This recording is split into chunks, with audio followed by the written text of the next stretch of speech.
कपूरवती, इतने दुखी हो कि अश्रु गिर रहे हैं और तुमने हमें बताया तक नहीं। बताओ क्या बात है? दासी के जीवन की समस्याओं में अपना समय नष्ट ना करें महारानी।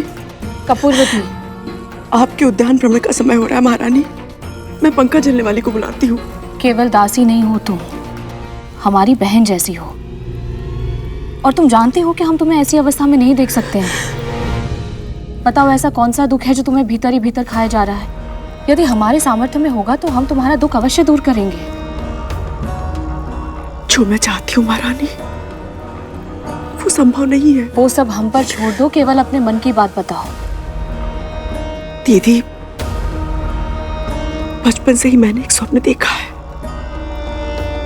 मेरा विवाह किसी राजा से और मैं उनकी रानी बनूं।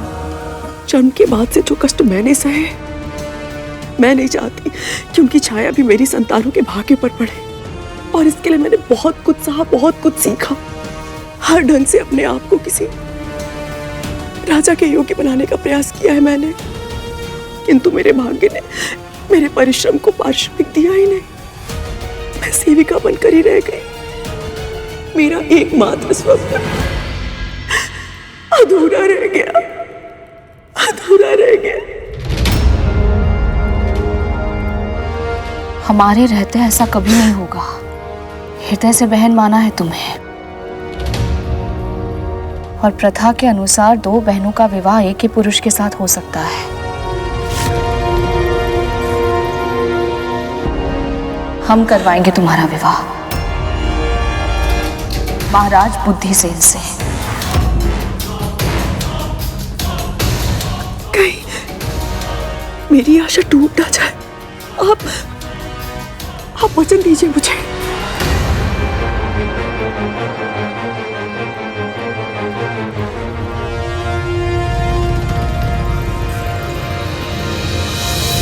वचन देते हैं हम तुम्हें, तुम शीघ्र ही रानी बनोगी।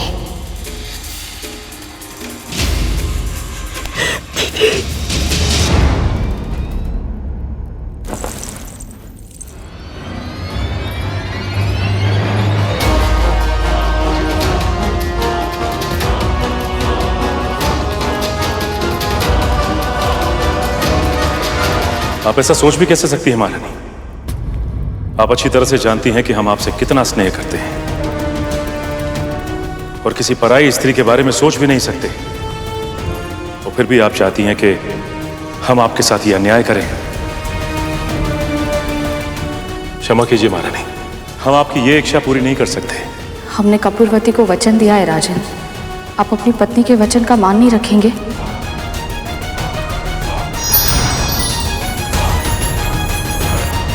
देवी कपूरवती का स्वभाव तो बिल्कुल माता कद्रू की तरह है, जो अपने हित के लिए किसी का भी अहित कर सकती है।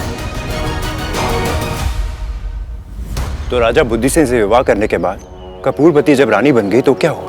फिर वही हुआ जिसका राजा और मंत्री दोनों को भय था। रानी बनते ही कपूरवती का व्यवहार बदल गया और उसने रानी शीलवती की सेवा करना बंद कर दिया। तो क्या ऐसे अचानक आए बदलाव से रानी शीलवती को बुरा नहीं लगा पिताजी? उनका हृदय तो बहुत दुखी हुआ होगा ना? रानी शीलवती धैर्यवान महिला थी पुत्र। उन्होंने ये सोचकर संतोष कर लिया कि भला एक रानी दूसरी रानी की सेवा कैसे करेगी। और धीरे धीरे समय बीता और दोनों रानियां गर्भवती हो गई।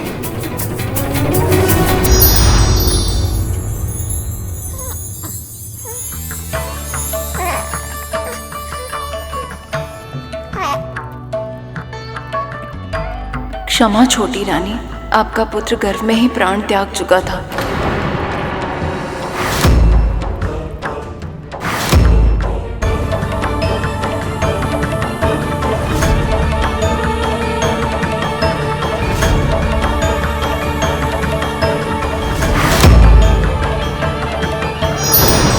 मैंने पहले भी कहा था कि माता पिता के बुरे कर्मों का फल उनकी संतानों को भुगतना पड़ता है।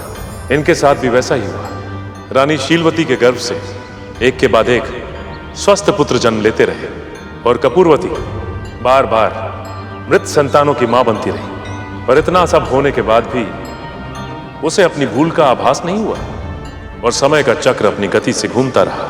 कपूरवती के मन में ईर्ष्या की भावना और प्रबल होती गई और धीरे धीरे कितने वर्ष बीत गए और रानी शीलवती के पुत्र सुंदर नवयुवक बन चुके थे और कपूरवती के भीतर की अच्छाई उसकी बुराई के सामने पूरी तरह हार चुकी थी। एक दिन जब जीवित पुत्री का व्रत था, उसने एक भीषण षड्यंत्र रचा।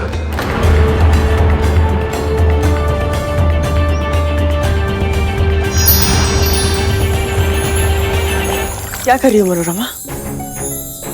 राजकुमारों के लिए भोजन बना रही हूँ छोटी रानी। ठीक है, एक काम करो, वहां से एक थाली ले आओ। जी।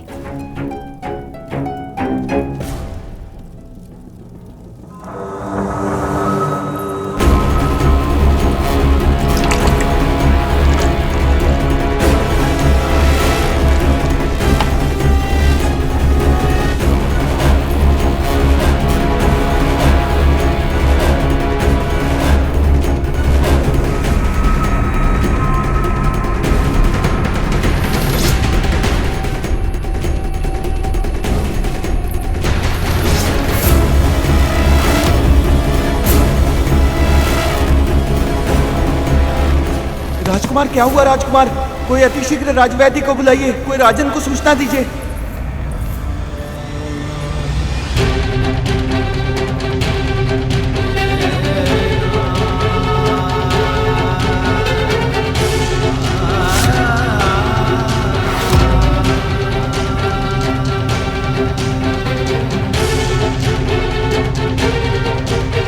ये क्या हो गया? मेरे पुत्र राजकुमार, आप सब हमें ऐसे छोड़ के नहीं जा सकते। दीदी, जब उन्हें पता चलेगा तो कैसे संभालेंगी वो अपने आप को? किंतु क्या करें, सूचना तो देनी होगी ना।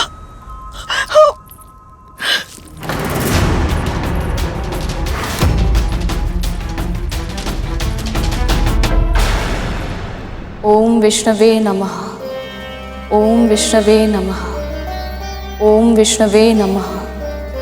ओम विष्णवे नमः। ओम विष्णवे नमः। ओम विष्णवे नमः। ओम विष्णवे नमः। ओम विष्णवे नमः। ओम विष्णवे नमः। ओम विष्णवे नमः। दीदी, ओम विष्णवे नमः। ओम दीदी, आपके विष्णवे पुत्र नमः। ओम विष्णवे आप नहीं रहे, आप नहीं रहे।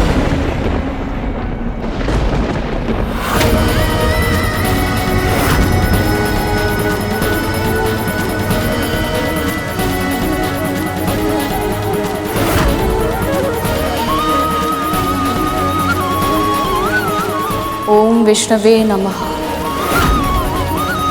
ओम विष्णवे नमः।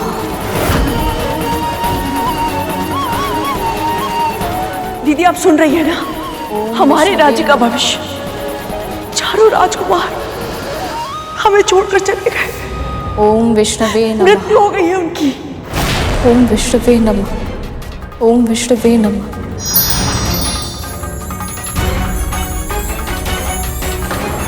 परंतु पिताजी, रानी शीलवती ने तो कोई अनुचित कार्य नहीं किया था, पर उनके साथ ऐसा अत्याचार क्यों? तुम्हारी तरह ये प्रश्न अनेक व्यक्तियों के मन में आता है। उन सभी को लगता है कि वो तो धर्म के अनुसार ही आचरण करते, सबके साथ अच्छा व्यवहार करते, तो फिर उनके साथ अनुचित क्यों होता है? किसी भी वस्तु को पाने के लिए उन्हें दूसरों की तुलना में अधिक श्रम क्यों करना पड़ता है? ऐसी स्थिति में उनके सामने दो ही विकल्प होते हैं, या वो अपना अच्छाई का कठिन मार्ग छोड़कर आसान मार्ग चुन लें,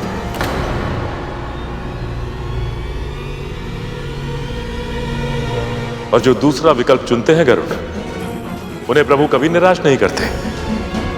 शीलवती के साथ भी ऐसा ही हुआ। उनके व्रत और उनकी अखंड भक्ति से प्रसन्न होकर श्री विष्णु ने उन्हें साक्षात दर्शन दिए। ओम विष्णवे नमः। ओम विष्णवे नमः।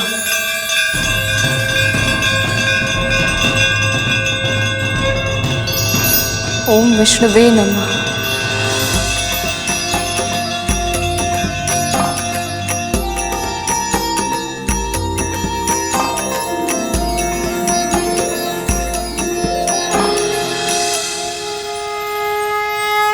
देवी शीलवती,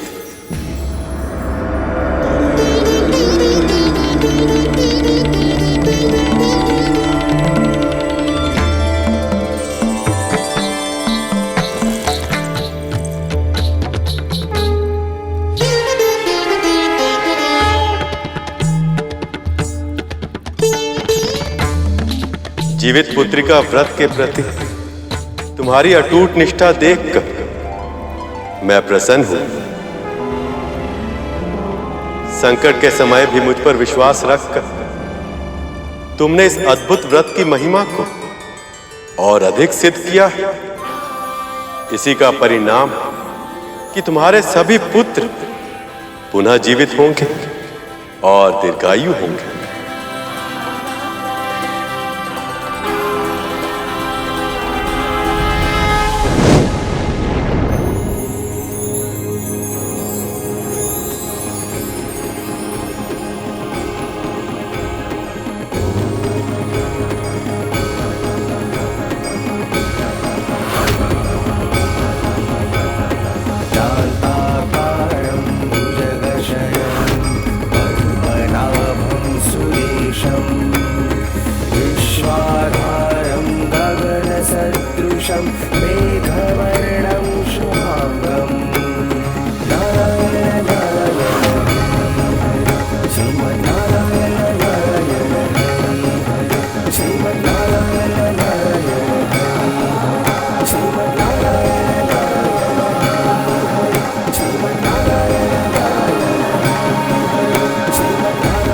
कपूरवती, पिछले जन्म में सियार के रूप में तुमने इस व्रत का संकल्प किया था, पर बीच में ही तोड़ दिया। उसी का परिणाम था कि तुम्हें मनुष्य योनि तो मिली, किंतु तुम्हारा जन्म निर्धन अवस्था में हुआ।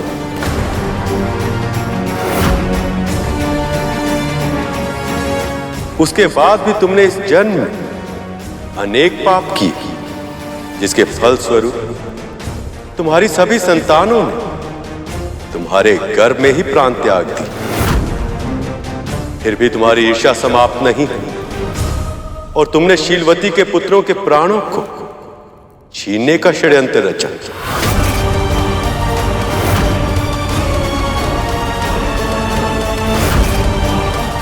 किंतु उनके मातृत्व की शक्ति के कारण तुम्हारा यह षड्यंत्र असफल हुआ।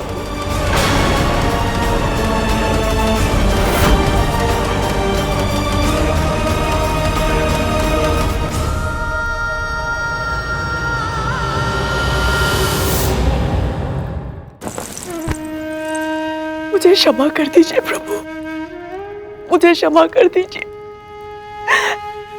मनुष्य बनकर भी मैं अपनी पशुता नहीं भूल पाई।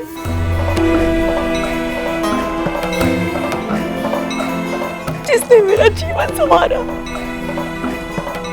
मैंने उसी की गोद उजाड़नी चाहिए। बहुत बड़ा अपराध हो गया मुझसे। क्षमा कर दीजिए प्रभु, क्षमा कर दीजिए। सच्चे हृदय से किया गया पश्चाताप ही तुम्हें तुम्हारे पापों के बोझ से मुक्त कर सकता है। अब से अपना संपूर्ण जीवन धर्म के मार्ग को समर्पित कर, तुम्हारा कल्याण होगा।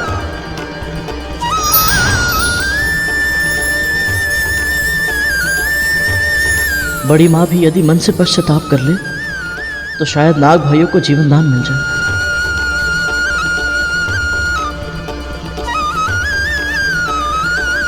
पिताजी की इस कथा ने मुझे इतना मोहित किया है कि मुझे इसके पात्र अपने लगने लगे हैं। स्वामी, मुझे भी जीवित पुत्र का व्रत करना है। मुझे विधि बताइए आप।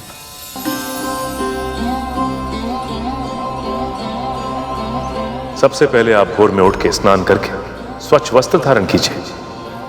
उसके बाद कुशा से बनी प्रभु की प्रतिमा को पुष्प, दीप, चावल आदि अर्पण कीजिए।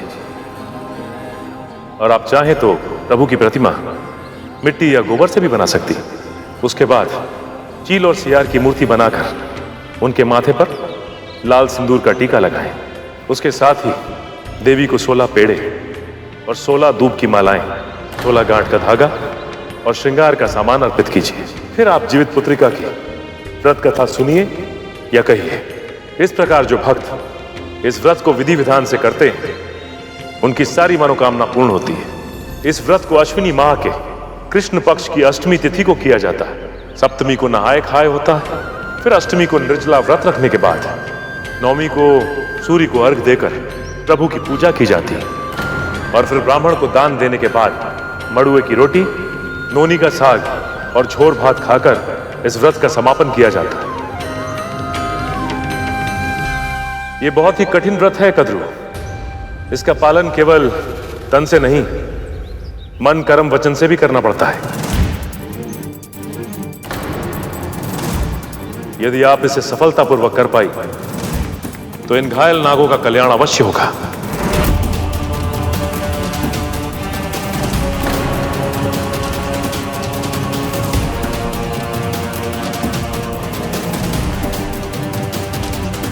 मैंने ये व्रत कभी किया नहीं है।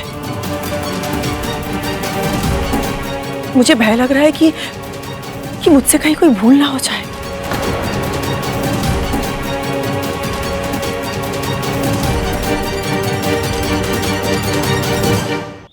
कोई भूल नहीं होगी आपसे।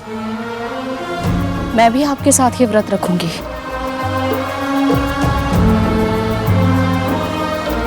जब दोनों माहें साथ में प्रार्थना करेंगी तो नारायण कृपा अवश्य करेंगे। आप दोनों व्रत पर ध्यान केंद्रित कीजिए। पूजा की सामग्री मैं इकट्ठी करता हूँ। जब तक आपका व्रत चलेगा तब तक हम अपने भाइयों की रक्षा करेंगे माँ। जी माँ, हम अपने भाइयों का ध्यान रखेंगे।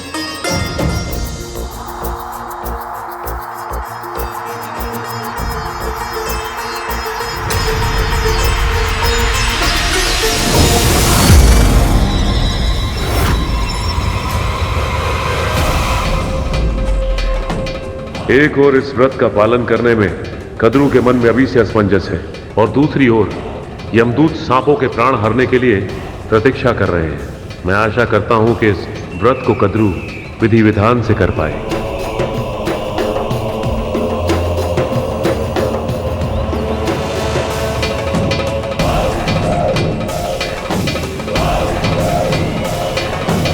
पिताश्री वहां क्या देख रहे हैं?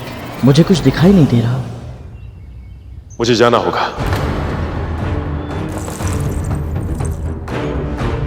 प्रणाम स्वामी।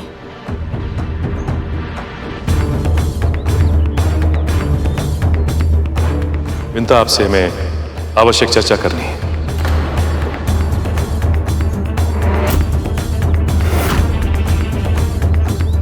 तनिक साथ आइए। जी।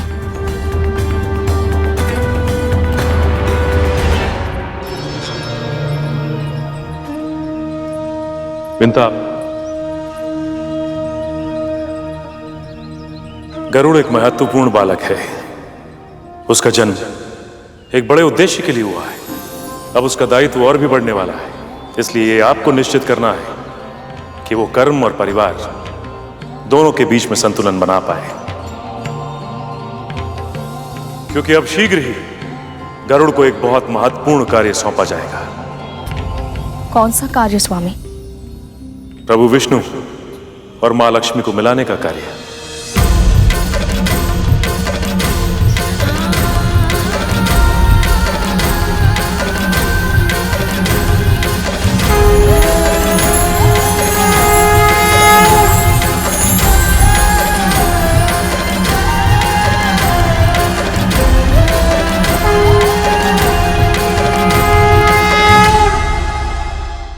गरुड़ एक महत्वपूर्ण बालक है। उसका जन्म एक बड़े उद्देश्य के लिए हुआ है।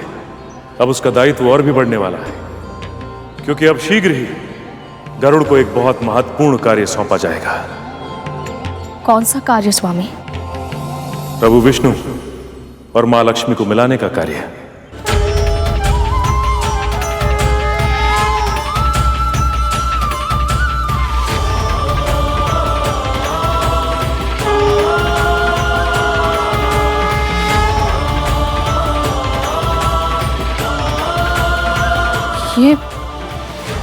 ये तो अकल्पनीय है।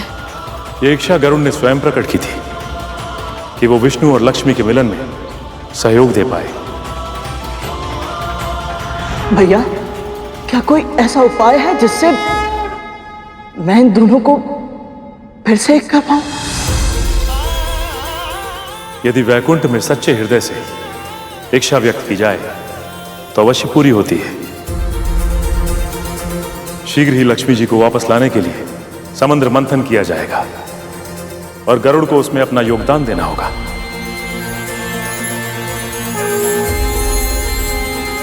और उसके लिए यह कार्य कर पाना बहुत कठिन होगा विंता, और विशेष रूप से तब जब आप दासी हैं। उसका मन, मस्तिष्क, हृदय, यहां तक कि आत्मा भी सदैव आपके साथ ही रहता है।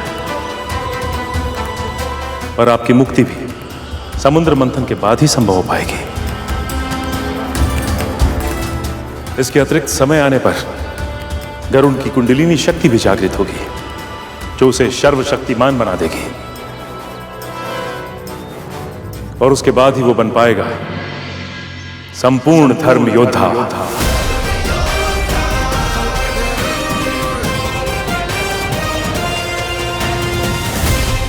मैं समझ गई स्वामी। सृष्टि के जिन उद्देश्यों के लिए मेरे पुत्र का जन्म हुआ है, उसे उन सभी के योग्य बनाने के लिए जो आवश्यक होगा मैं सब करूंगी।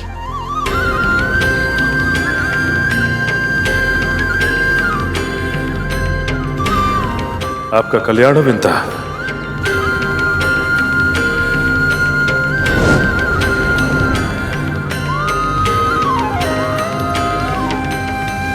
गरुड़ कहाँ गया ये?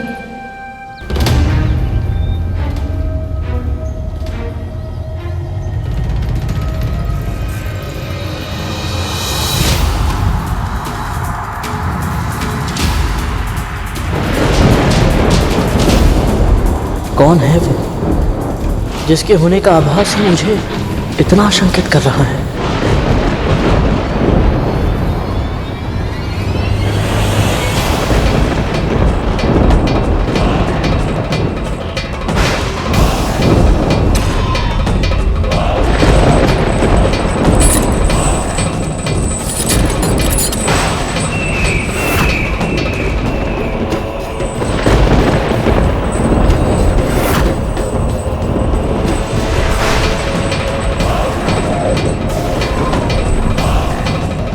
कौन है ये रहस्यमयी छाया और यहाँ इनकी उपस्थिति का क्या कारण है?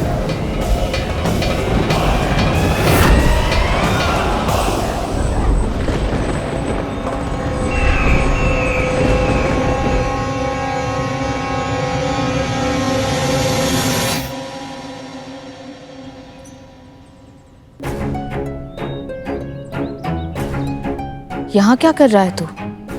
कुछ नहीं माँ, बस विचित्र सी घबराहट हो रही है। माँ, मेरे नाग भाई स्वस्थ तो हो जाएंगे ना? मन में विश्वास और संदेह एक साथ नहीं रह सकते गरुड़। तुझे मेरी विष्णु भक्ति पर विश्वास है ना, तो अपने मन से सारे संदेह मिटा दे। तू बस ये सोच कि इस व्रत को सफल बनाने में तू क्या योगदान दे सकता है। शेष सब कुछ प्रभु विष्णु पर छोड़ दे। यदि उनकी इच्छा हुई तो तेरे भाइयों के प्राण अवश्य बचेंगे।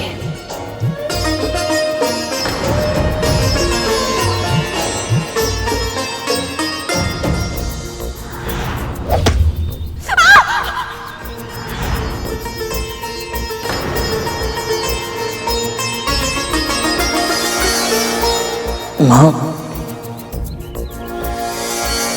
मेरे कारण आपको बहुत कष्ट हो रहे हैं ना?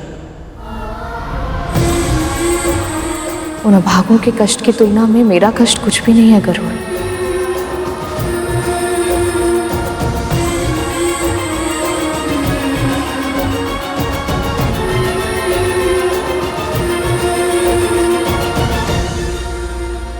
माँ का व्यवहार कुछ विचित्र सा लग रहा है।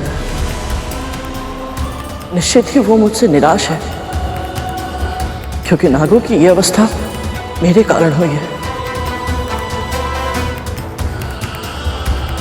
हे प्रभु, शीघ्र ही मेरे नाग भाइयों को स्वस्थ कर दीजिए। मेरी प्रार्थना सुन लीजिए प्रभु।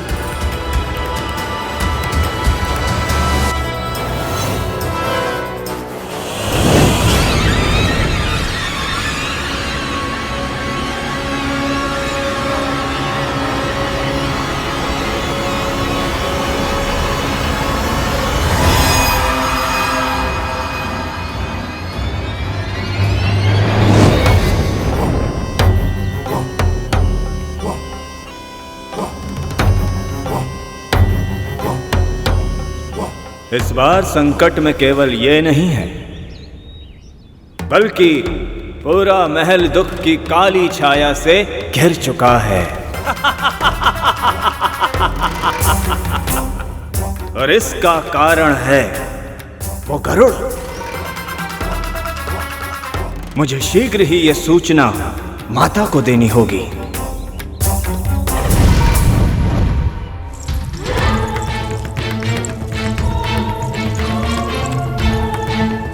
ध्यान का है तेरा? तनिक श्रम कर लेगी तो हाथ घिस नहीं जाएंगे तेरे। और तू सिंहासन के पांव पर धूल का एक तिनका भी दिखा तो उठाकर स्वर से बाहर फेंक दूंगी तुझे। जी राजमाता दीदी।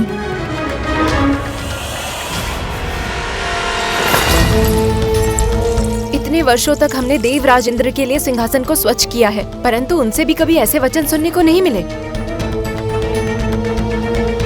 और कभी सुन भी नहीं पाएंगे।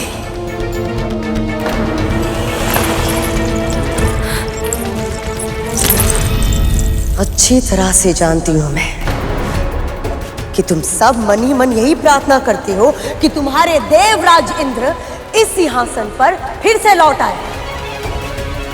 कान खोलकर सुन लो, ऐसा कभी नहीं होगा। पर उसके लिए हमें गरुड़ को नियंत्रित करना होगा माँ। गरुड़ गरुड़ गरुड़ गरुड़, तुम्हारे प्राण तो बस गरुड़ में ही बस गए। कहना क्या चाहते हो तुम? विमाता कद्रू ने सूर्य पुष्प लेने के लिए सूर्य लोक भेजा था उसे, पर क्या राहु?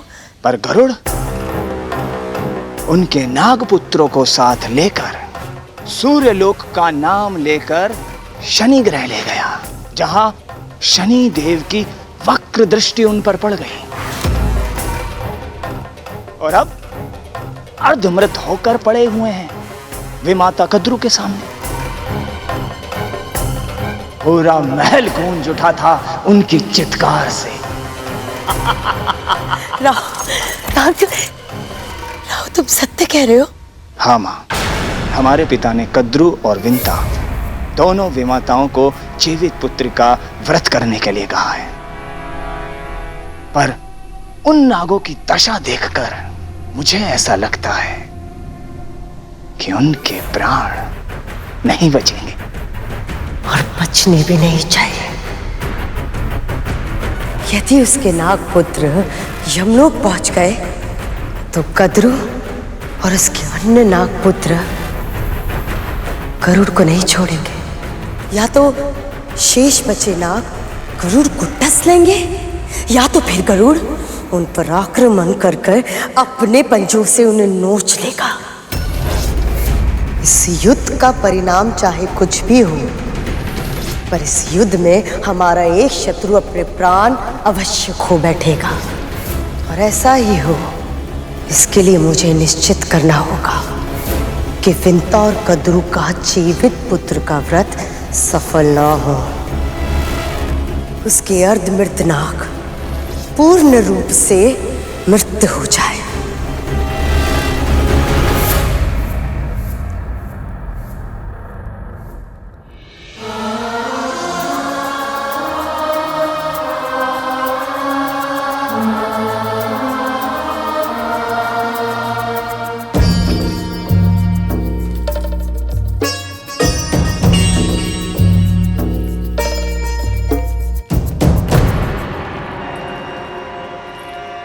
हो रहा है यहाँ?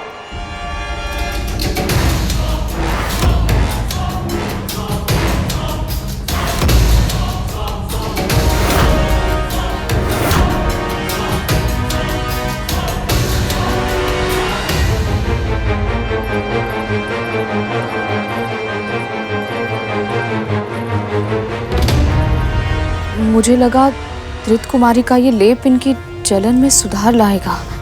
कितने निर्लज हो तुम दोनों महापुत्र। पहले स्वयं घाव दिए, अब उन्हीं घाव पर स्वयं लेप भी लगा रहे हो। और क्या होगा इस लेप से? इनके घाव देखे, त्वचा जलकर अस्थियों में चिपक चुकी है इनकी। संभाले अपने आप को माँ। यदि आप साहस नहीं करेंगे तो हम सब क्या करेंगे? जी माँ, हमारे अन्य भाई भी बहुत भयभीत हैं। हमें आशावान रहना पड़ेगा। हम दुर्बल नहीं हो सकते। सही कहा तुम दोनों ने। मैं भी जानती हूँ संकट के समय दुर्बलता और भी बड़े संकट का कारण बन सकती है। क्या करूं मैं? जब से तुम सबने जन्म लिया है, इस कक्ष में मैंने चहल पहल, हास प्रतिहास के स्वर ही सुने हैं। किंतु आज ये सन्नाटा मेरे कानों को भेद रहा है। और ये शांति किसी अपशगुन की तरह लग रही है मुझे।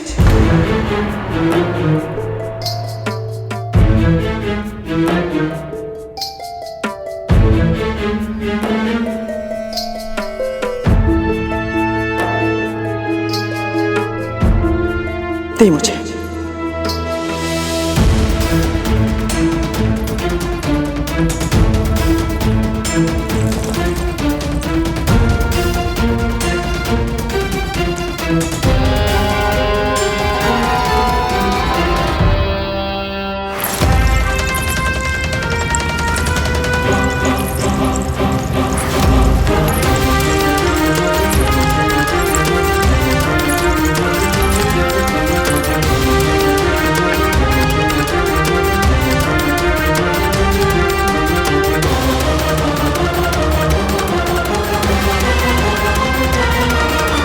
कद्रू, कद्रू कहाँ हो तुम? अरे पुकार तो दो, वरना इतने बड़े महल में तुम्हें ढूंढते ढूंढते यही सुबह से संध्या हो जाएगी। कोई माँ से सीखे, कितना अच्छा अभिनय कर रही हैं, जैसे इन्हें कुछ पता ही नहीं है। कद्रू, कद्रू कहाँ हो तुम? कद्रू तुम तो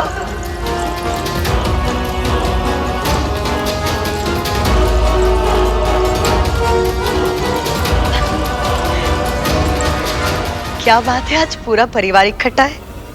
कोई शुभ अवसर है क्या?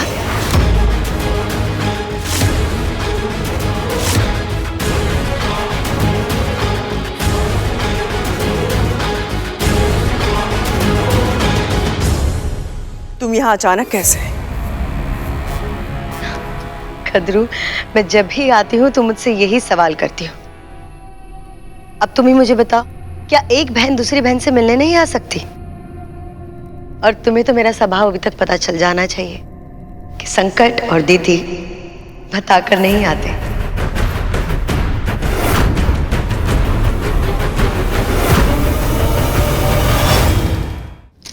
वो छोड़ो, मैं तुम्हारे लिए विशेष व्यंजन लेकर आई। ये स्वर्ग का सबसे स्वादिष्ट व्यंजन है और पूरी सृष्टि में ना इससे स्वादिष्ट व्यंजन तुम्हें कहीं नहीं मिलेगा।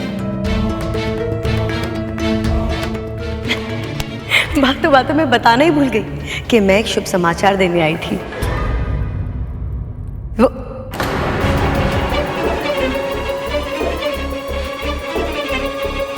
मैंने कुछ अनुचित कह दिया क्या कद्रू? नहीं ना? इतनी शांति क्यों है?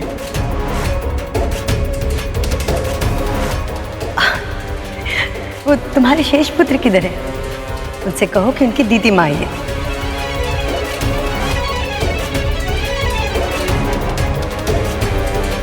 अच्छा छोड़ो, मैं ही पुकार लेती हूँ। उमर,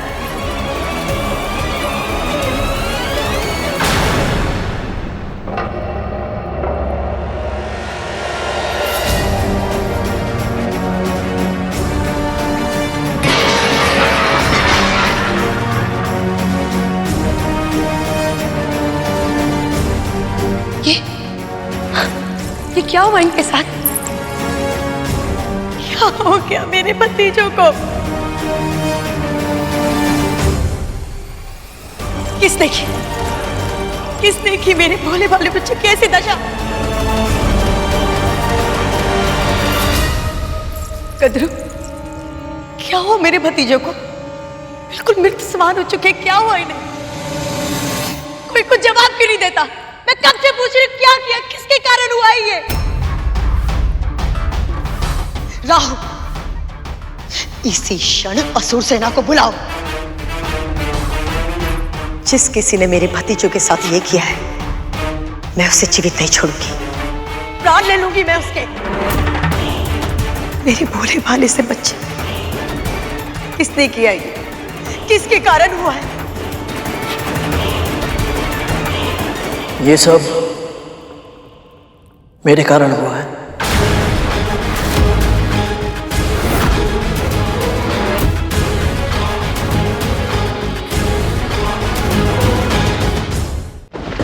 तेरे कारण? एक दास होकर तूने अपने स्वामियों पर आक्रमण किया? साहस कैसे हुआ तेरा?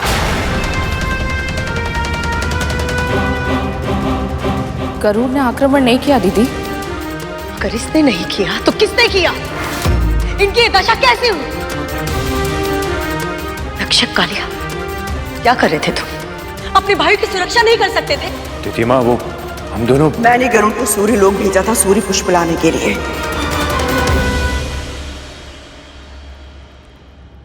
किंतु मेरे पुत्र भी उसके साथ चले गए और गरुड़ के पंखों के स्थान पर तुम्हारे पुत्र चल गए।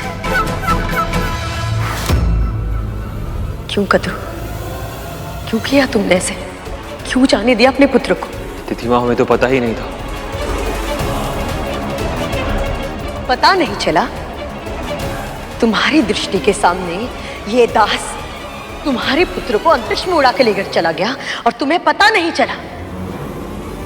इस तरह से नियंत्रित कर रही हो तुम कद्रू, इस तरह से? और तू विंता, तेरा पुत्र कद्रू का हित करने का षड्यंत्र कर सकता है, ये मैं एक क्षण के लिए मान सकती हूँ, पर तूने क्यों नहीं रोका? कहीं ऐसा तो नहीं कि तू भी यही चाहती थी कि ऐसा कुछ हो?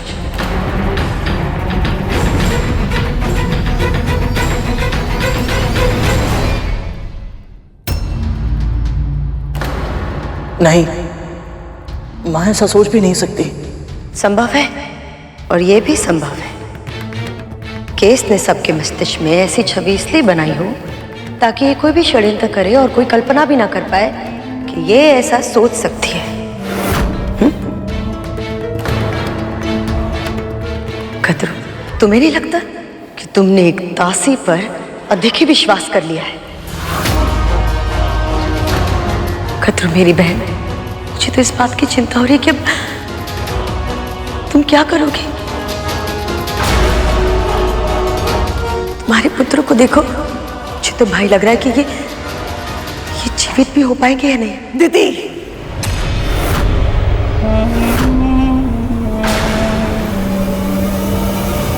तुम जो मुझसे इतने ऊंचे स्वर में बात कर रही हो, जब तुम्हारे पुत्र जीवित ही नहीं बचेंगे तब तुम्हारा स्वर ही नहीं निकलेगा और उनकी मृत्यु मैं निश्चित करूंगी तुम्हारे व्रत को तोड़कर।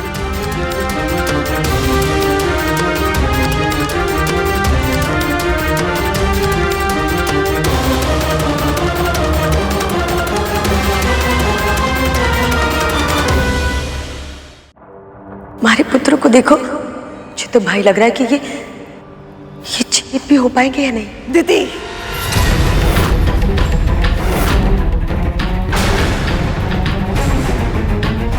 बोलने से पहले विचार कर लिया करो कि किस अनर्थ के बारे में बात कर रही हो तुम। मेरे पुत्र को कुछ नहीं होगा, स्वामी ने इनके जीवन के लिए जीवित पुत्रिका व्रत का उपाय बताया है और तुम भी अच्छे से जानती हो कि उनके वचन कभी असत्य नहीं होते हैं। कदर, तुम सही कह रही हो, पर मेरी बहन ये व्रत बहुत कठिन है। कहीं भूल से भी कोई भूल हो गई तो? नहीं होगी। हम दोनों व्रत के सभी नियमों का पालन करेंगे। हम दोनों? तू ये व्रत क्यों करेगी?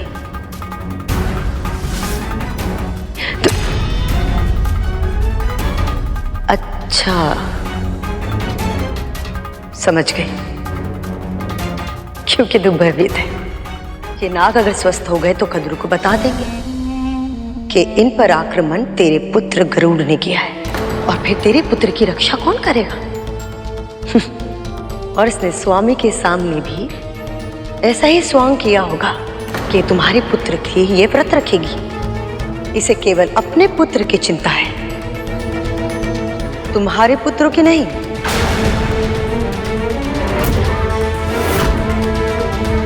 परंतु दीदी माँ, गरुड़,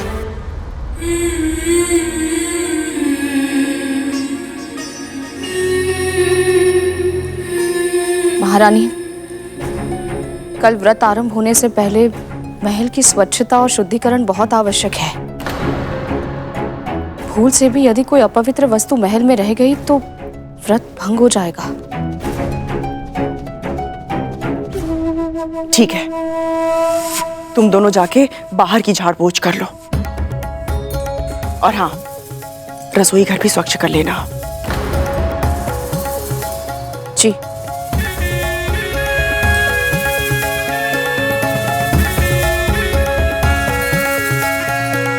और सुनो,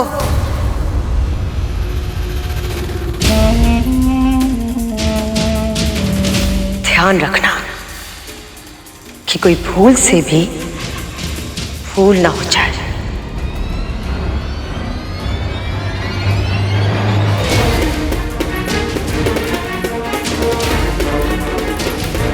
मुझे लगता तो नहीं था, सच में तुम्हारा हृदय कितना कोमल है। उस दिन तुमने मेरे पुत्र महाराज बलि से गरुड़ की रक्षा की, और आज कद्रू, तुम्हारे पुत्र को भीषण पीड़ा की अवस्था में देखकर भी तुम इन दोनों पे विश्वास कर रही हो? नहीं कद्रू, अगर मैं तुम्हारे स्थान पर होती तो मैं ऐसा कभी नहीं करती।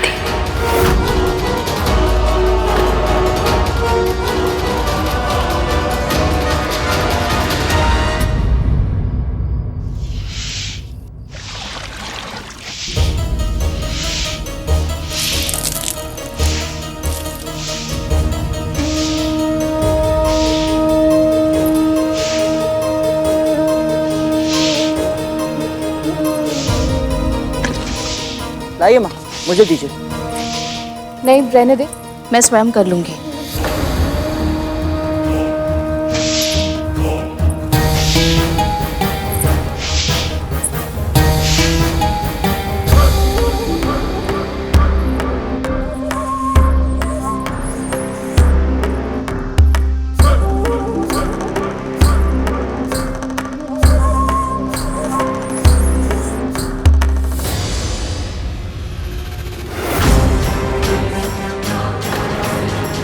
शनिदेव का प्रसाद काला हो गया। इस कक्ष को तो पवित्र कर लेगी, किंतु तेरे मन का क्या कदरू? उसे कैसे शुद्ध कर पाएगी तू? क्या इस अपराध बोध से तुझे मुक्ति मिलेगी कि जो कुछ भी हुआ उसका कारण तू है? यदि तू गरुड़ को सूर्य लोक भेजकर उसके पंखों को जलाकर उसे अपने मार्ग से हटाने का षड्यंत्र नहीं रचती, तो तेरे पुत्र भी उसके साथ नहीं जाते, और तब उनकी त्वचा नहीं जलती, और तेरे पुत्र मृत्यु की चौखट पर खड़े होकर प्रतीक्षा नहीं कर रहे होते कि कब तू बस बस बस कुछ मत कह, मत बोल।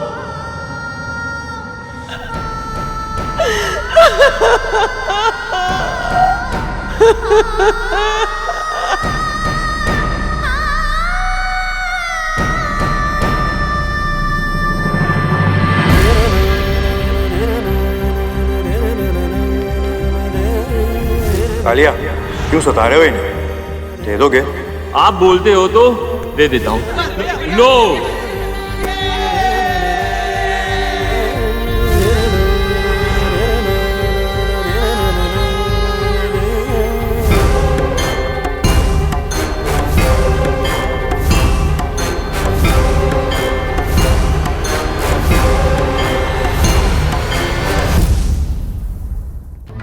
राहु, मुझे मुर्गी चाहिए।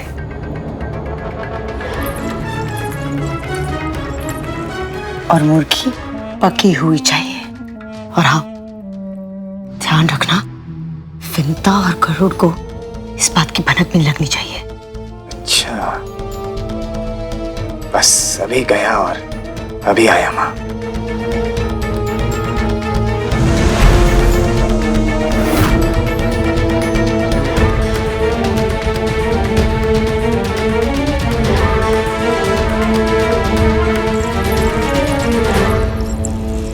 तुम दोनों ने आंगन स्वच्छ कर दिया? जी। अब जाके रसोई घर भी स्वच्छ कर दो, कुछ भी छूटना नहीं चाहिए। जो आ गया राजमाता।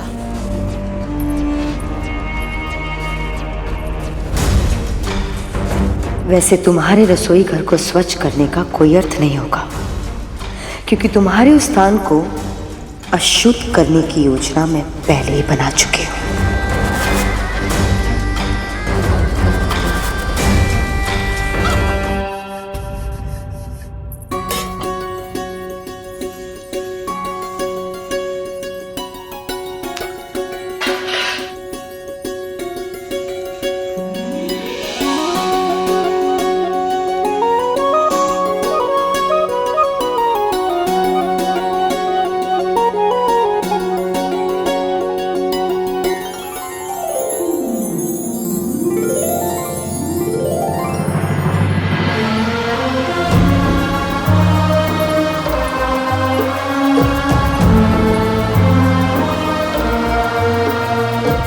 क्षमा करना पुत्र, पर तेरे पिताजी चाहते हैं कि तू मानसिक और भावनात्मक रूप से और शक्तिशाली बने, ताकि तेरा ध्यान मुझसे हट पाए और तू और भी अधिक बड़े और महत्वपूर्ण कार्य कर पाए।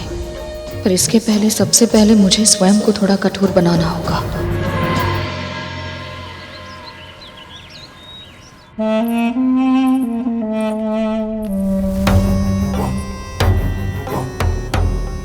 बहुत बढ़िया, अब इसे वहां पे रख दो।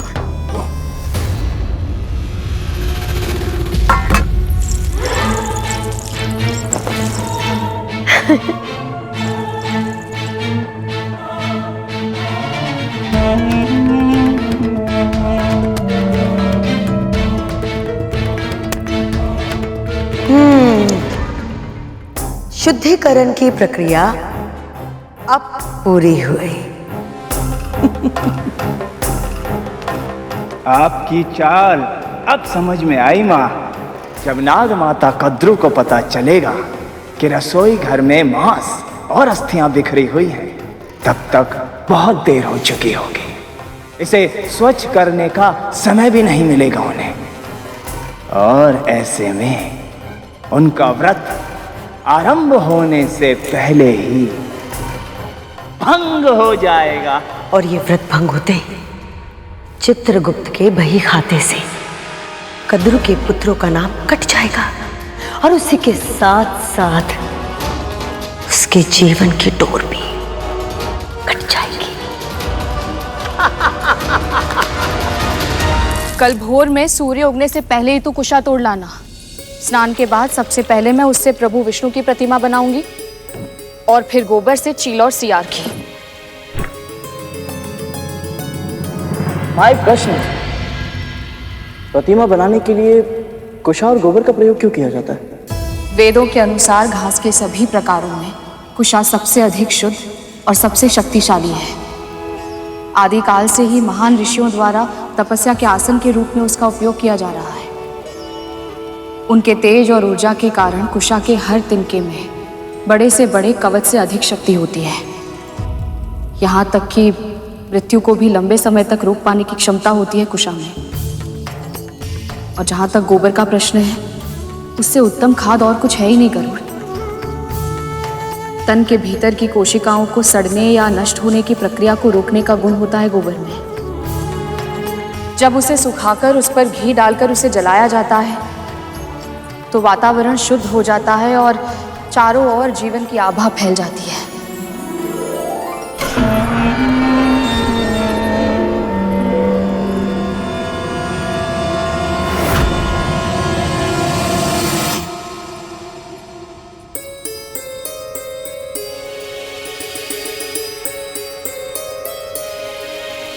तूने कुछ खाया है क्या? नहीं माँ। हाँ, ये सूर्यदेव ने जो शहद दिया था बस उसी का सेवन किया माँ। तो फिर ये मांस की दुर्गंध कैसी है? कहाँ से आ रही है? हाँ माँ, ये गंध तो मांस की है, परंतु हम तो पूरे महल की झाड़ पोछ कर चुके हैं। पर कार्य समाप्त नहीं हुआ। यदि सूर्योदय तक महल के किसी भी कोने में एक भी अस्थि रह गई तो व्रत आरंभ होने से पहले ही भंग हो जाएगा।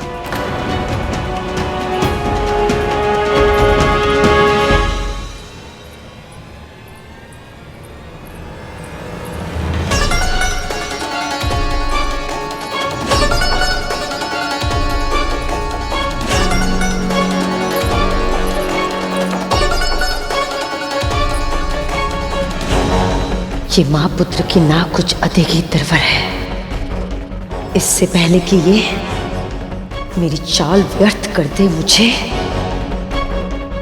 कुछ करना होगा। कुछ करना होगा।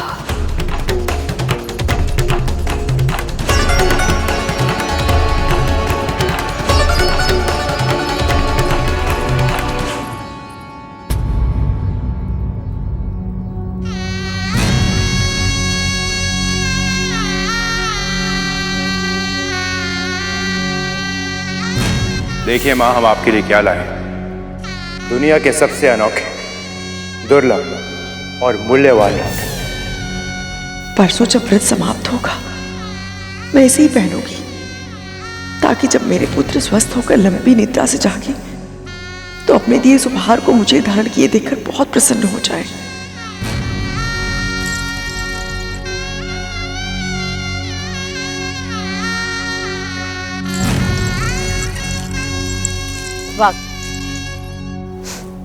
विश्वास करना तो कोई तुमसे सीखे।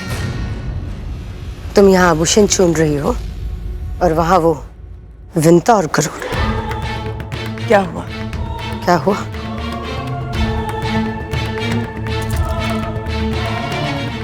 तुम ना स्वयं अपनी आंखों से देखोगी तभी विश्वास करोगी।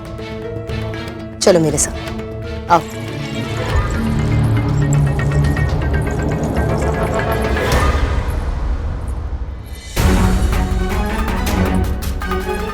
अस्थियों की गंध तो यहीं से आ रही है,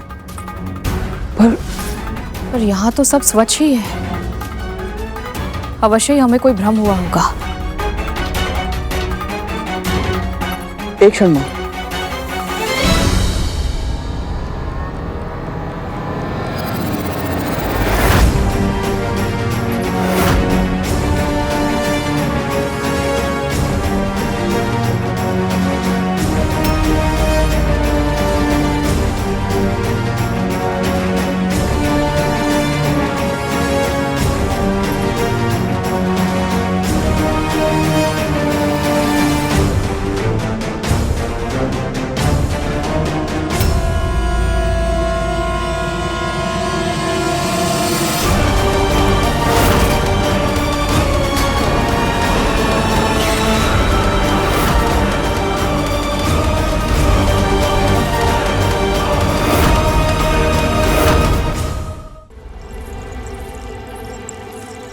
ये मांस की गंध कहाँ से आ रही है? तुम्हारे पुत्र तो कुछ खाने से रहे और विंता तो शाकाहारी है। मेरा पेट तो पहले से भरा हुआ है। तो फिर कौन हो सकता है जो गरुड़?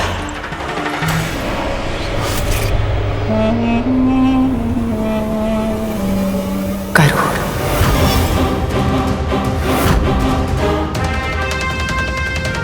माँ,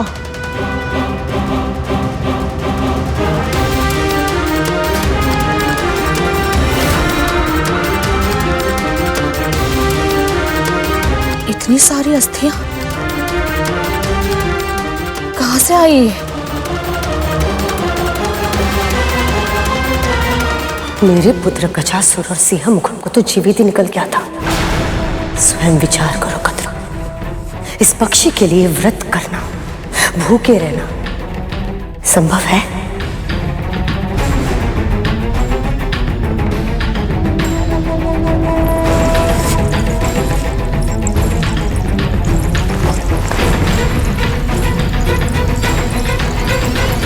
करूर, ये सारी अस्थियां ले जाओ और कहीं दूर फेंका। जी माँ।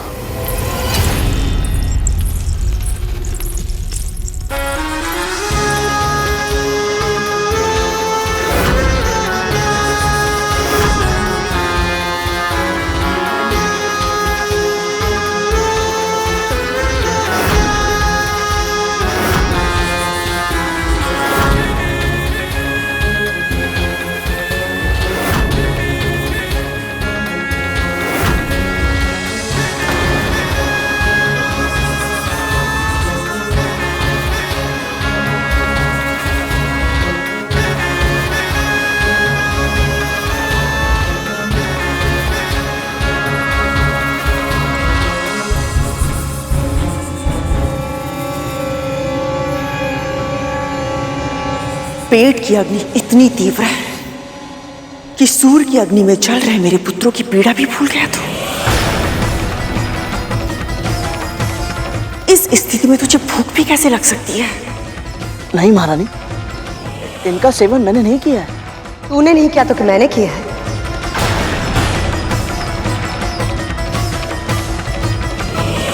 कितना भरोसा किया था ना तुमने इन दोनों पर कि ये तुम्हारा महल स्वच्छ करेंगे, लेकिन ये दोनों तो अशुद्ध करने पर लगे हुए हैं।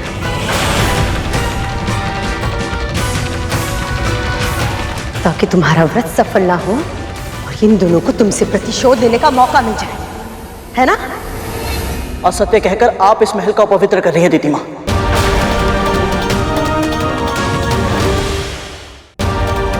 महारानी, मैं मानता हूं कि आप यही मानती है कि आपके पुत्रों की स्थिति मेरे कारण हुई है, और कहीं ना कहीं मैं स्वयं को दोषी मानता हूं। परंतु आप स्वयं विचार कीजिए महारानी, जब मैं अदिति माँ की तपस्या की रक्षा करने के लिए अपने प्राण दांव पर लगा सकता हूं, तो फिर मैं उस व्रत को भंग करने का प्रयास क्यों करूंगा जिसे आपके साथ साथ मेरी माँ भी रख रही है?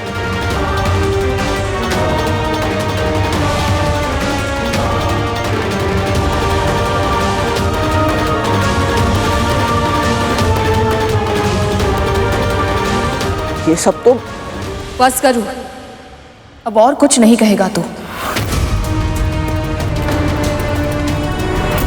व्रत का समय आरंभ होने वाला और मैं नहीं चाहती कि तू मन, वचन या कर्म से किसी को भी दुखी करे।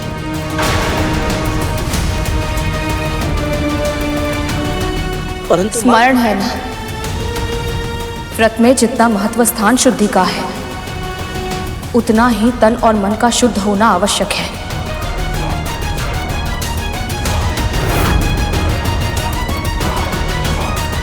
ना तू स्वयं क्रोधित हो सकता है, ना किसी के मन को दुखी कर सकता है।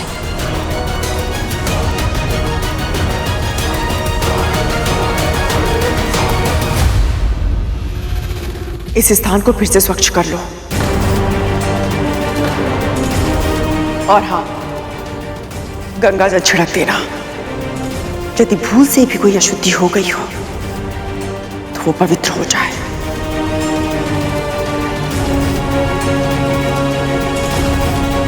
कद्रू,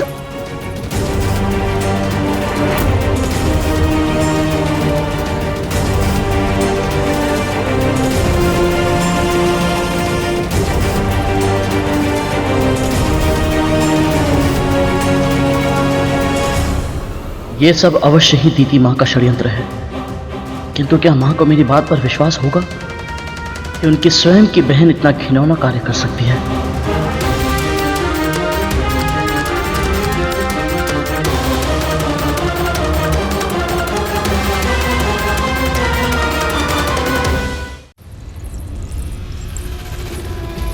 इतना श्रम किया, सब कुछ व्यर्थ चला गया। कद्रू, कद्रू मेरी बात सुनो। ये क्या किया तुमने? बस इतनी आसानी से क्षमा कर दिया तुमने इन दोनों को? कुछ भी नहीं कहा? इस समय मेरे पास और कोई विकल्प नहीं है दीदी। केवल और केवल मेरे पुत्रों का जीवन महत्वपूर्ण है मेरे लिए, और कुछ नहीं। और हाँ, मैं तुम्हारी आभारी हूं कि इस समय पर तुम मेरे साथ हो। उन दोनों को सही समय पे पकड़ के तुमने मेरा व्रत भंग होने से बचा लिया। बल्कि मैं तो कहूंगी कि तुम उनकी निगरानी करो। वो दोनों जो भी कार्य कर रहे हो उन पर तुम्हारी दृष्टि होनी चाहिए। गोबर की प्रतिमा बनाने से लेकर पूजा की सामग्री और उद्यापन के भोग तक सब कुछ तुम्हारे समक्ष होना चाहिए। अवश्य कद्रू, अवश्य।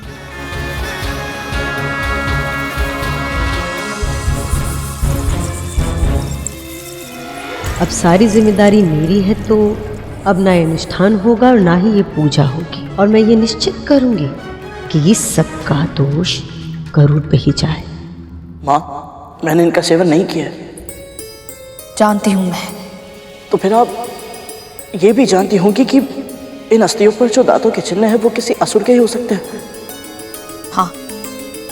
तो फिर माँ, आपने महारानी को ये क्यों नहीं बताया कि समस्याएं दीदी माँ उत्पन्न कर रही है? क्योंकि इस समय मेरा सारा ध्यान इस व्रत को सफल बनाने में है गरुड़, और तुझे भी वही करना चाहिए।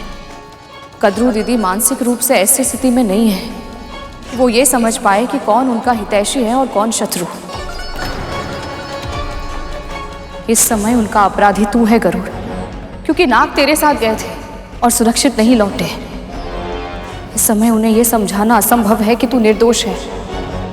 इसलिए हमें अपना समय उसमें नष्ट करने की बजाय इस व्रत की रक्षा में लगाना चाहिए, ताकि कोई भी कद्रू दीदी और नागू का अहित न कर पाए। चाहे जो हो जाए गरुड़, इस व्रत को सफल होना ही होगा।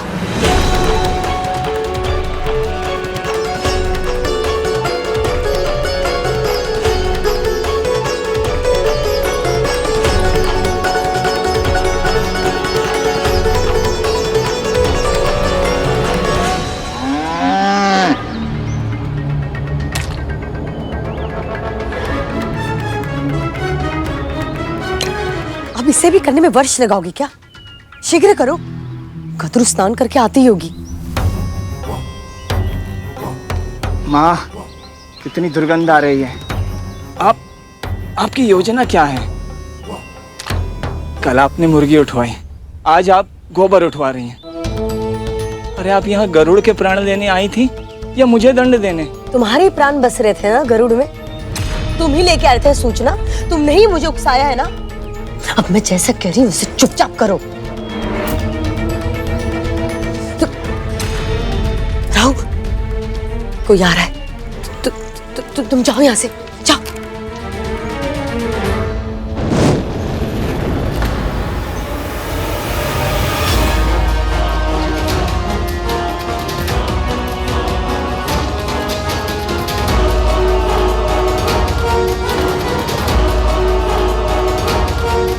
अरे, इतने शीघ्र गोबर किसने उठा लिया?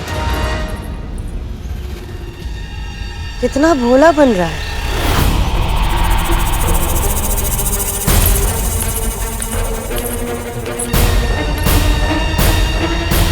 क्या हुआ दीदी? वही जो तुम्हारे साथ होता आया है, धोखा। फिर से धोखा किया है इन लोगों ने। अवश्य इसने और इसकी माँ ने ये सारा गोबर हटा दिया, और ये अब कह रहा है गोबर कहाँ चला गया। देखो। क्या? गोबर नहीं है तो मूर्ति कैसे बनेगी?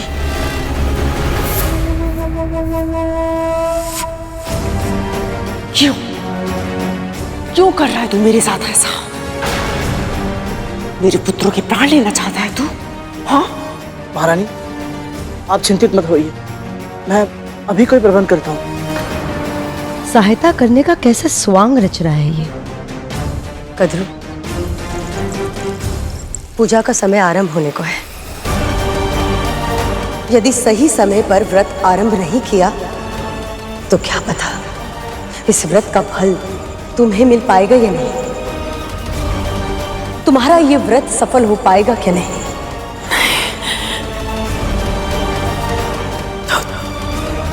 तो फिर मेरा व्रत। हे गौ माता, आप जानती हैं मैं निर्दोष हूँ। मेरी माँ ने जीवित पुत्री का व्रत का प्रण किया है, जिसके लिए आपका गोबर बहुत आवश्यक है। मेरी माँ का मनोरथ सिद्ध करवाने में और मेरे भाइयों की प्राण रक्षा करने में सहायता कीजिए गौ माता।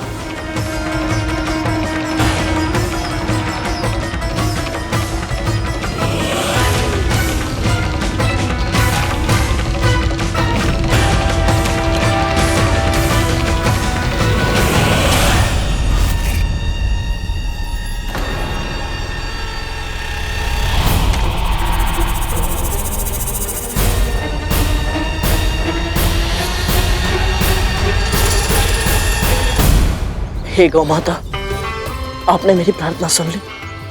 आपका बहुत बहुत आभार।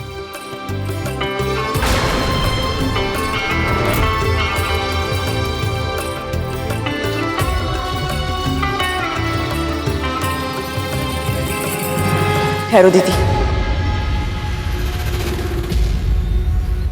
जब तक मेरा व्रत सफल नहीं होता तुम्हें हर कार्य पर अपनी पैनी दृष्टि रखनी होगी, क्योंकि मैं नहीं चाहती कि कोई भी गड़बड़ हो या मेरे व्रत की तैयारी में कोई भी विघ्न आए।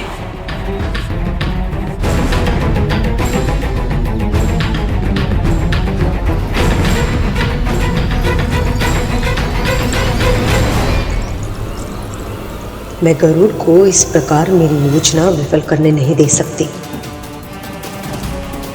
मुझे कोई अंतर नहीं पड़ता यदि ये आपका षड्यंत्र था या नहीं। मैं अपना ध्यान तो केवल इस व्रत को सफल बनाने पर लगाना चाहता हूँ, ताकि मेरे नाग भाई स्वस्थ हो सके।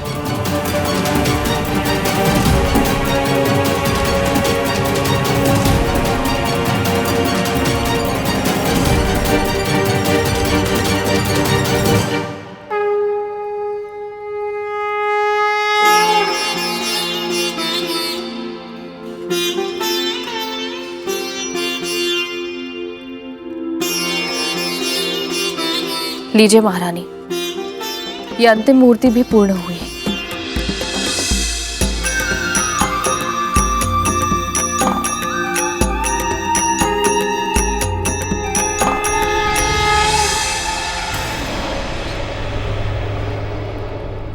अद्भुत। ये मूर्तियां दिखने में साधारण है, परंतु कितनी दिव्य है मां। इतने कम समय में तूने प्रभु की इतनी सुंदर मूर्ति बना दी। ऐसा लग रहा है जैसे स्वयं प्रभु नारायण इसमें आकर बस गए हो और हमें आशीर्वाद दे रहे हो।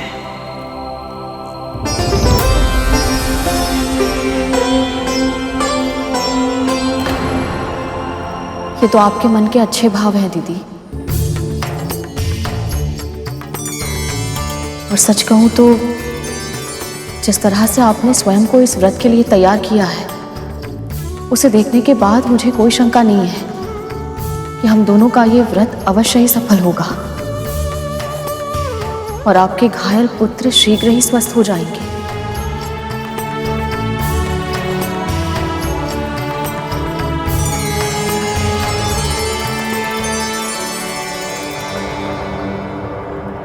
इन दोनों के सुर तो फिर से मिल गए हैं माँ। आपकी सारी योजनाएं एक के बाद एक असफल होती जा रही हैं। जब तक विंता कद्रू के साथ रहेगी और कड़ू विंता के साथ, तब तक हमारी योजना सफल नहीं हो पाएगी। इसलिए वक्त आ गया है माँ को बेटी से अलग करने का। मुझे बहुत अच्छा लग रहा है, बहुत अच्छा लग रहा है ये देखकर कि तुम दोनों इतनी अच्छी भावनाओं के साथ इस व्रत का आरंभ कर रहे हो। पर अभी बहुत कुछ करना शेष है। अभी तो पूरा दिन व्रत भी रखना है और पूजा का भोग भी बनाना है, और कल व्रत खोलने के लिए मरु का आटा और नोनी का साग भी तो लेकर आना है। पर ये दोनों वस्तुएं इतनी आसानी से नहीं मिलती।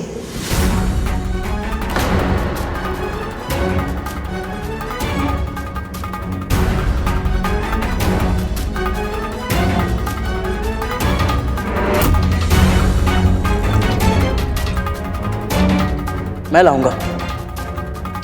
मुझे बताइए ये दोनों वस्तुएं कहाँ मिलेंगी? कोई आवश्यकता नहीं है गरुड़। हमारे भाइयों के प्राण संकट में है। मैं और तक्षक भैया स्वयं जाएंगे। तुम दोनों लेकर आओगे? अगर तुम दोनों चले जाओगे तो तुम्हारे भाइयों का ध्यान कौन रखेगा? और वैसे भी तुम दोनों में से किसी एक का तुम्हारी माँ के पास रहना आवश्यक है,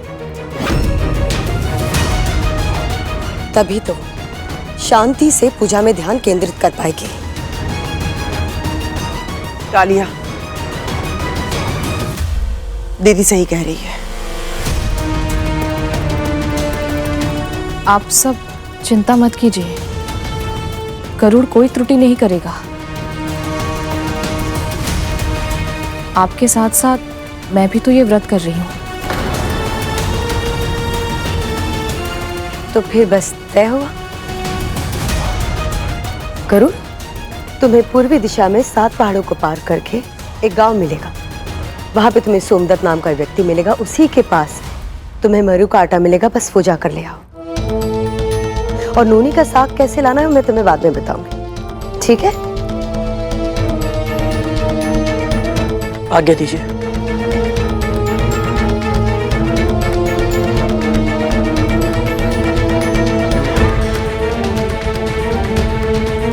विंता, तुम अपनी कुटिया में जाओ, क्योंकि मैं नहीं चाहती कि तू उसके पास रहे और उसकी शांति में बाधा डाले। पर भोग? भोग भोग मैं बना लूंगी।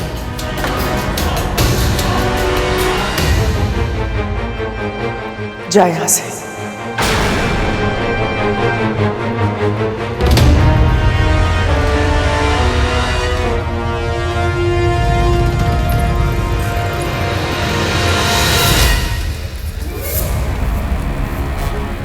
ये क्या कर रही हो?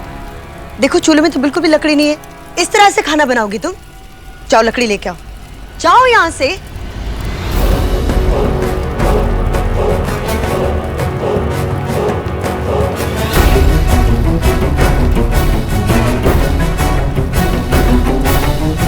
माँ, ये सब आप क्यों कर रही हैं? माँ, विंता से करवाइए ना। भोजन या भोग होता तो उसी दासी से करवाती ये सब कुछ, पर दोनों में से ये कुछ भी नहीं है। फिर क्या है ये?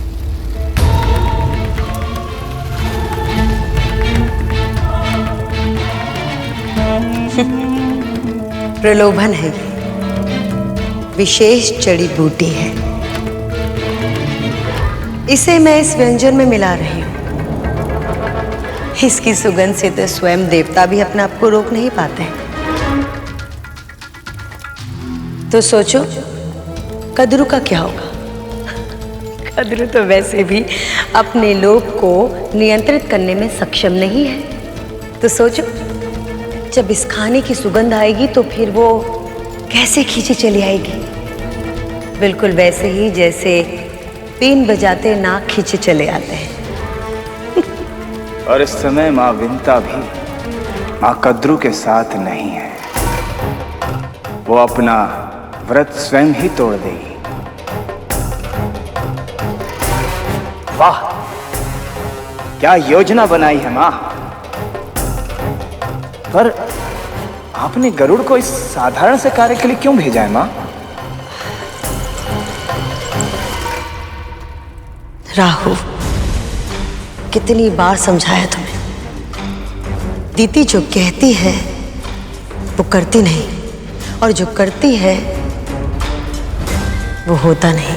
अर्थात ये कार्य सुनने में बहुत साधारण सा लग रहा होगा लेकिन गरुड़ को अंदेशा भी नहीं है कि वो किस राक्षस की गुफा में जा रहा है।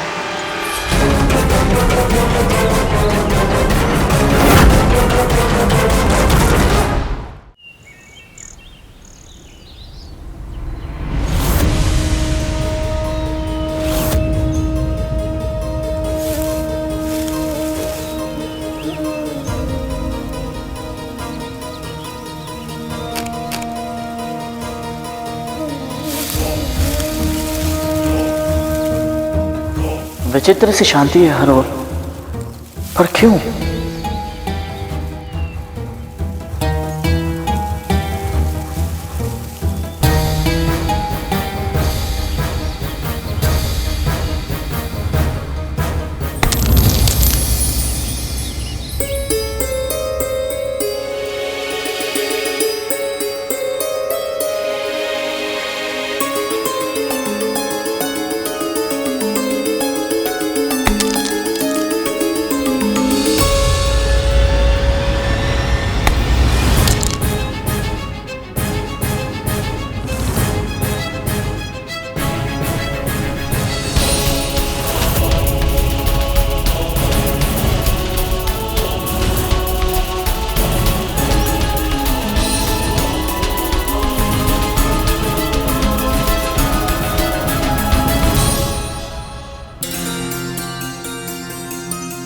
मरुए का आटा?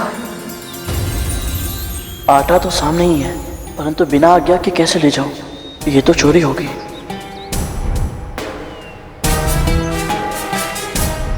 कोई है? भीतर कोई है? कोई है? भीतर कोई है?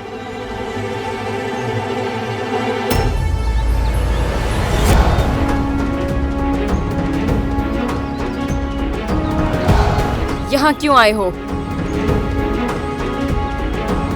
मैं गरुड़ हूँ बहन। मेरी माँ ने जीवित पुत्री का व्रत रखा है, जिसके उद्यापन के लिए मैं सोमदत्त जी से ये मरुए का आटा लेने आया था। ले जाओ, जो चाहिए ले जाओ।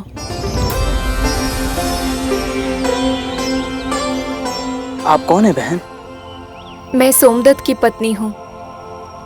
अब मुझे इन सब वस्तुओं की कोई आवश्यकता नहीं है, इसलिए आपको जो भी चाहिए आप ले जाओ।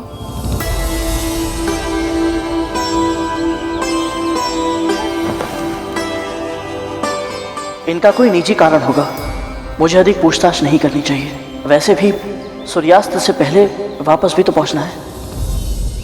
आपका बहुत बहुत धन्यवाद।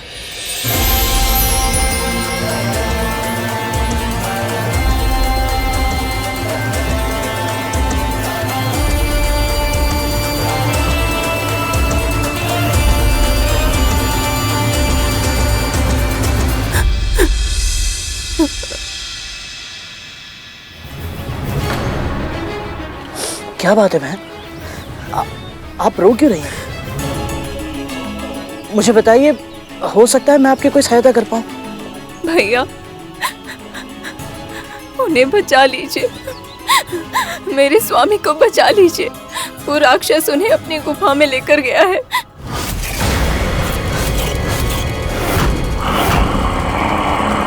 कौन सा राक्षस?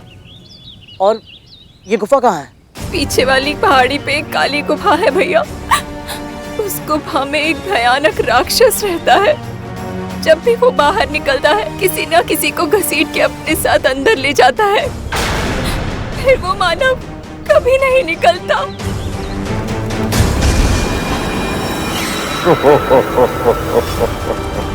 और इस बार वो मेरे पति को लेकर गया है।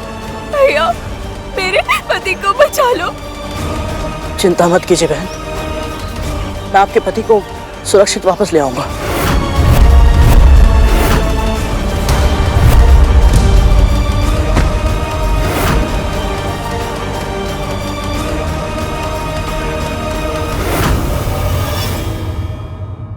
पक्षीराज गरुड़ के साहस भरे कारनामे देखने के लिए चैनल को सब्सक्राइब करें और साथ ही बेल आइकॉन दबाना न भूलें।